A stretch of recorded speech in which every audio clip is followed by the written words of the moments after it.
one kind of funny thing is that Dutch people are absolutely crazy about cards. Birthday cards, Christmas cards, congratulation cards, any kind of card.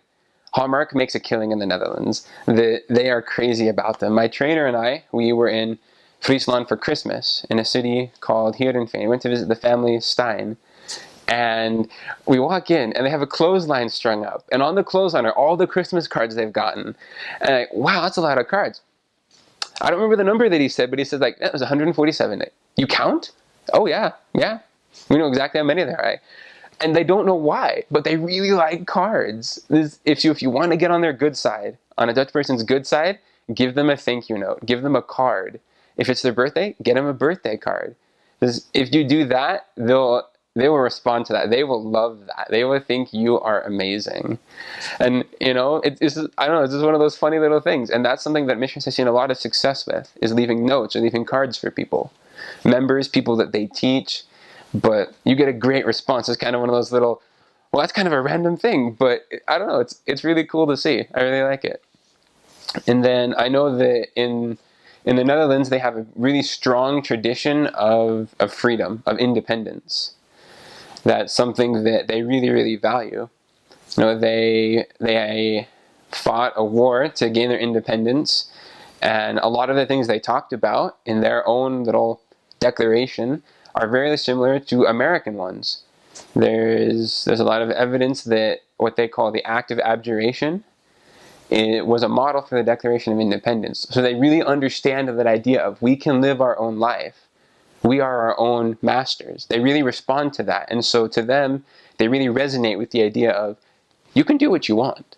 You have agency. They really get the idea of agency. They really get that. Just like that. I can do what I want. I am free. And that's one part of the gospel they really respond to, is that God lets you make your own decisions. They would all agree with you immediately on that. And that's one thing I've always really liked, is that they have that strong idea of personal freedom. That it's not right to dictate what someone does.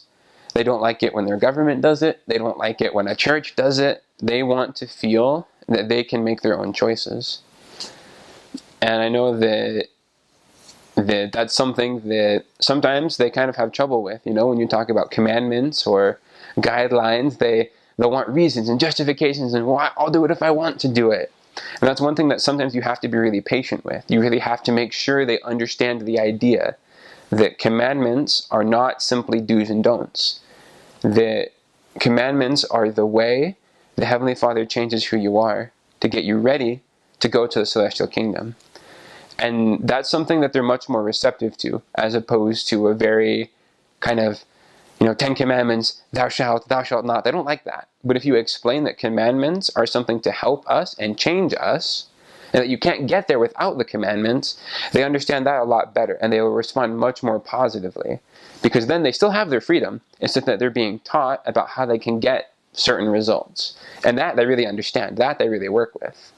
I know one kind of random thing for the Dutch is that, your mother always tries to teach you this. You always go to these etiquette dinners to learn this, that the knife goes here, the fork goes here, you hold it there, you hold it. That's really important in the Netherlands. That once your meal starts, you cannot switch your knife and your fork. Like, they will stare at you if you do that in some houses. They really frown on that. So if you happen to have your fork in your right hand instead of your left, you better switch before the meal starts. And they're okay with that if you explain it. That's what I did. I said, well, I'm kind of left-handed when I eat, so I'll just switch these. Oh, okay.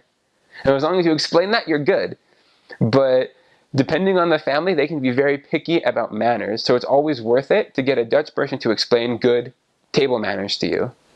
Because that's something that, not all families, just like in America, not all families are as kind of picky about that. But it is worth finding out, because there are some that they feel that is the proper way to do it. And so it's worth learning. And if you can learn the proper way to do it, they really appreciate that. They really appreciate you're trying to work with them and understand how they do things. So it's definitely good to try to understand their etiquette.